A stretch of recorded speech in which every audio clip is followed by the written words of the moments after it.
की एक और बड़ी खबर की ओर हम बढ़ रहे हैं, जिस पर हमारी नजर है। 42वां स्थापना दिवस मना रही है आज बीजेपी। भारतीय जनता पार्टी आज अपना 42वां स्थापना दिवस मना रही है जोर शोर से और भव्य तैयारियां की गई हैं। बीजेपी इस कार्यक्रम के माध्यम से एक तरफ लोगों को पार्टी से जुड़ने की कोशिश करेगी, जोड़ने की कोशिश करेगी, आह्वान करेगी कि जुड़िए पार्टी से, तो दूसरी तरफ देश भर में कार्यक्रमों के माध्यम से शक्ति प्रदर्शन भी बीजेपी के बड़े नेताओं की तरफ से किया जाएगा। सुबह 10 बजे की बात करें तो खुद प्रधानमंत्री नरेंद्र मोदी देश भर के बीजेपी कार्यकर्ताओं को संबोधित करने वाले हैं। प्रधानमंत्री नरेंद्र मोदी के संबोधन से पहले देश भर के बीजेपी कार्यकर्ताओं को बीजेपी का झंडा फहराने और पार्टी की टोपी पहनने का भी निर्देश दिया गया है। झंडा फहराने के बाद पार्टी कार्यकर्ता और नेता 20 से 30 मिनट की शोभा यात्रा भी निकालेंगे। पहली बार ऐसा हो रहा है कि शोभा यात्रा निकाली जा रही है। पार्टी देश के तकरीबन सभी जिलों में इस कार्यक्रम का आयोजन करेगी। बीजेपी के सभी मुख्यमंत्री, मंत्री, विधायक, सांसद, नेता आज स्थापना दिवस के किसी न किसी कार्यक्रम में जरूर शामिल होंगे।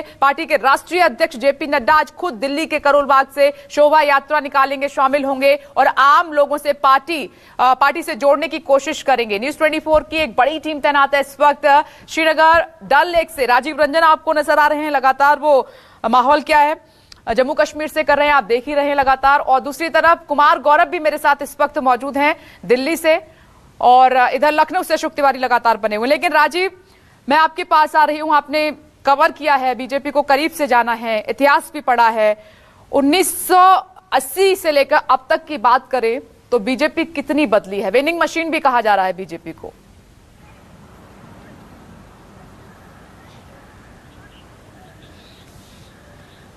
देखिए, भारतीय जनता पार्टी से अलग होने के बाद जब 6 अप्रैल 1980 को भारतीय जनता पार्टी बनी, उससे पहले अगर आप देखें तो भारतीय जनसंघ के तौर पर श्यामा प्रसाद मुखर्जी, दीनदयाल उपाध्याय, अटल बिहारी वाजपेयी, लाल कृष्ण आडवाणी, मुरली मनोहर जोशी, इन तमाम नेताओं ने भारतीय जनता पार्टी की जो नींव तैयार की थी, अगर 1980 से लेकर अब तक बात की जाए 42 वर्षों में, तकरीबन 3 दशक तक भारतीय जनता पार्टी लाल कृष्ण आडवाणी और अटल बिहारी वाजपेयी के इर्द गिर्द घूमती रही थी। लेकिन पिछले 8-9 वर्षों से और उन्होंने इस पार्टी के लिए नींव बनाने का काम किया, उस पर भव्य इमारत भी बनाई और न सिर्फ 15-16 सालों में ये पार्टी सत्ता में आ गई, अटल बिहारी वाजपेयी देश के प्रधानमंत्री बने भारतीय जनता पार्टी के। अब पिछले 8-9 वर्षों से अगर आप देखें तो जब से इसका चेहरा नरेंद्र मोदी हुए हैं और जब से इस पार्टी की कमान नरेंद्र मोदी और अमित शाह के जोड़ी हमेशा भारतीय जनता पार्टी में एक जोड़ी रही है।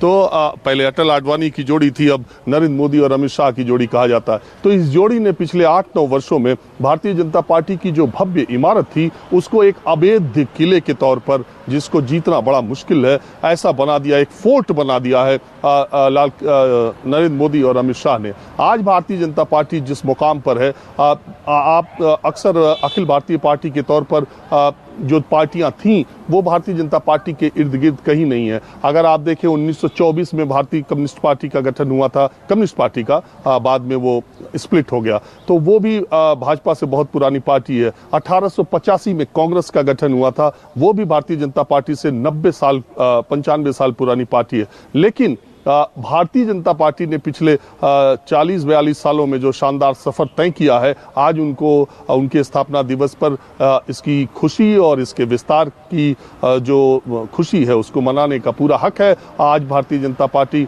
करोड़ों कार्यकर्ताओं वाली दुनिया की सबसे बड़ी पार्टी के तौर पर है। देश के ज्यादातर हिस्सों पर उसका राज चल रहा है और अपनी विचारधारा पर चलते हुए वो अपने काम जो वो पहले से वायदे करते आ रहे हैं वो सारी चीजें वो करते हुए आगे बढ़ रहे हैं। तो आज उनका स्थापना दिवस है। प्रधानमंत्री नरेंद्र मोदी आज करोड़ों कार्यकर्ताओं को संबोधित भी करेंगे 10 बजे।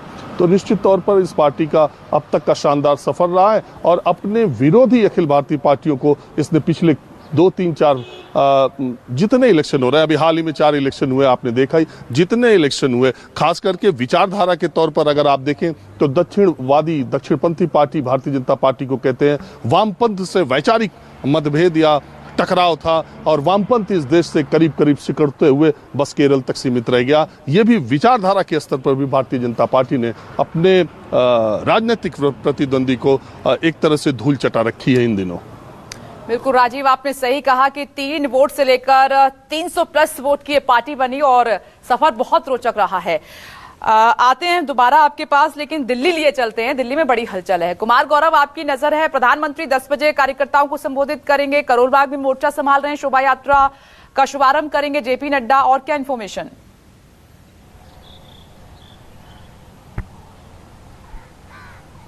देखिए, जाहिर तौर पे आज पूरे देश भर में कार्यक्रम मनाया जा रहा है। 9 बजे से पार्टी का झंडा फहराने से लेकर शोभा यात्रा, और उसके बाद जो सबसे बड़ा कार्यक्रम है वो 10 बजे यही मेरे पीछे जो पार्लियामेंट संसद की बिल्डिंग है उसी के एनेक्सी बिल्डिंग में सभी सांसदों के सामने वो अपना भाषण देंगे और वहीं से वेब टेलीकास्ट किया जाएगा। तो देश भर के सभी बूथ स्तर तक पे तैयारी की गई है, बड़े स्क्रीन लगाकर कि बीजेपी के 18 करोड़ से ज़्यादा कार्यकर्ता उसको सुने।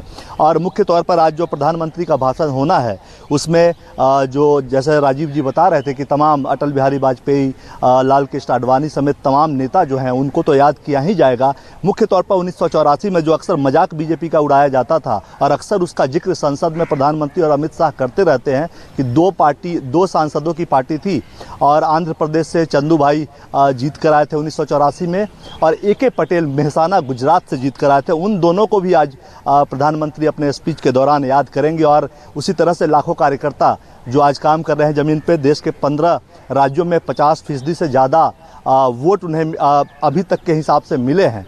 तो कुल मिलाकर एक बड़ा दिन है। धारा 370 जहां राजीव रंजन हमारे सहयोगी हैं, 370 हटाने के लिए लगातार बीजेपी के शुरुआत से ही जनसंघ के जमाने से ही आंदोलन चलता रहा था। और अब जब ये सरकार दूसरी बार पूर्ण बहुमत से जीत कर आई है, गैर कांग्रेसी पहली सरकार है जो लगातार दूसरी बार पूर्ण बहुमत से जीत कर केंद्र की सत्ता में बैठी है, उसने धारा 370 हटाया। और इस तरह के कई काम हैं। राम मंदिर हालांकि कोर्ट का मामला है लेकिन बीजेपी उसको अपना क्रेडिट लेती है।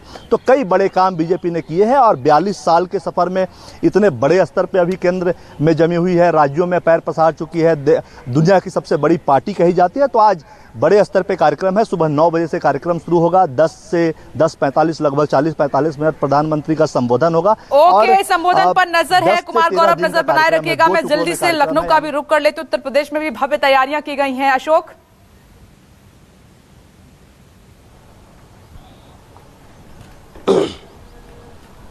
देखिए, निश्चित तौर पर भारतीय जनता पार्टी के स्थापना दिवस को लेकर खासतौर पर उत्तर प्रदेश में, और वो इस लिहाज से भी बेहद अहम हो जाता है कि इस बार दोबारा उत्तर प्रदेश में बीजेपी की सरकार बनी है। तो आज जो पार्टी की तरफ से जानकारी दी गई है कार्यक्रम को लेकर, उसमें सुबह 9 बजे मुख्यमंत्री योगी आदित्यनाथ और प्रदेश अध्यक्ष स्वतंत्र देव सिंह की मौजूदगी में बीजेपी का जो प्रदेश मुख्यालय है वहां पर पहले झंडारोहण किया जाएगा, ध्वजारोहण किया जाएगा, और उसके बाद पार्टी के तमाम सारे कार्यकर्ता प्रधानमंत्री जब 10 बजे संबोधन अपना शुरू करने वाले हैं तो उस दौरान पार्टी के मुख्यालय पर ही मुख्यमंत्री योगी आदित्यनाथ, प्रदेश स्वतंत्र देव सिंह, उप मुख्यमंत्री केशव प्रसाद मौर्य से तमाम सारे जो नेता हैं वो पार्टी मुख्यालय पर प्रधानमंत्री के संबोधन को सुनने वाले हैं। इसके अलावा समूचे उत्तर प्रदेश में मंडल स्तर पर और बूथ स्तर पर कार्यकर्ताओं को प्रधानमंत्री के संबोधन सुनने के लिए भी बहुत जबरदस्त इंतजाम किया गया है। पार्टी के हर जो जिला मुख्यालय है वहां पर इस तरह का आयोजन किया गया है कि वो सीधे प्रधानमंत्री का संबोधन सुन पाएंगे। इसके अलावा शोभा यात्रा भी उत्तर प्रदेश के अलग अलग जनपदों में पार्टी के स्थापना दिवस को लेकर निकाली जाने वाली है, जिसकी जिम्मेदारी पार्टी के अलग अलग नेताओं को सौंपी गई है। तो कुल मिलाकर उत्तर प्रदेश में खासतौर पर चूंकि इस बार दोबारा उत्तर प्रदेश में बीजेपी की सरकार बनी है, काफी कड़े और कठिन संघर्ष उत्तर प्रदेश में बीजेपी को सत्ता हासिल करने के लिए बीते कुछ वर्षों में करना पड़ा है। लिहाजा अब पार्टी अपने स्थापना दिवस को बहुत ही भव्य स्वरूप देने की कोशिश में जुटी हुई है। पार्टी के जो प्रदेश महामंत्री संगठन है सुनील बंसल, उनकी तरफ से तमाम सारे पार्टी के जो कार्यकर्ता हैं उनको बाकायदा एक मैसेज भी दिया गया है कि आज के कार्यक्रम को भव्य रूप देने की पूरी कोशिश की जाए समूचे उत्तर प्रदेश में। तो पहले ध्वजारोहण का कार्यक्रम होगा, उसके बाद प्रधानमंत्री का संबोधन होगा, उत्तर प्रदेश के अलग अलग जनपदों में शोभा यात्रा निकाली जाएगी। इसके अलावा हर पार्टी का जो हर कार्यकर्ता है वो अपने घर पर पार्टी का ध्वज लहराएगा। ठीक है, उत्तर प्रदेश से अशोक तिवारी, ये जानकारी आपने दी है। देखिए, आज बीजेपी का फाउंडेशन डे है, बहुत बड़ा दिन है। हमारी नजर रहेगी आप सभी का अभी के लिए। बहुत बहुत शुक्रिया जुड़ने के लिए। और इसी के साथ एक छोटा सा ब्रेक, फौरन हाजिर होंगे। आप देखते रहिए न्यूज़ 24।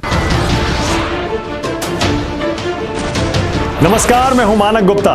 अगर आपको हमारा ये वीडियो पसंद आया हो तो इसे लाइक और शेयर जरूर करें, और हां, हमें सब्सक्राइब और फॉलो करना ना भूलें ताकि आप देश और दुनिया की कोई खबर मिस ना करें। तो जुड़े रहिए हमारे साथ और देखते रहिए न्यूज़ 24।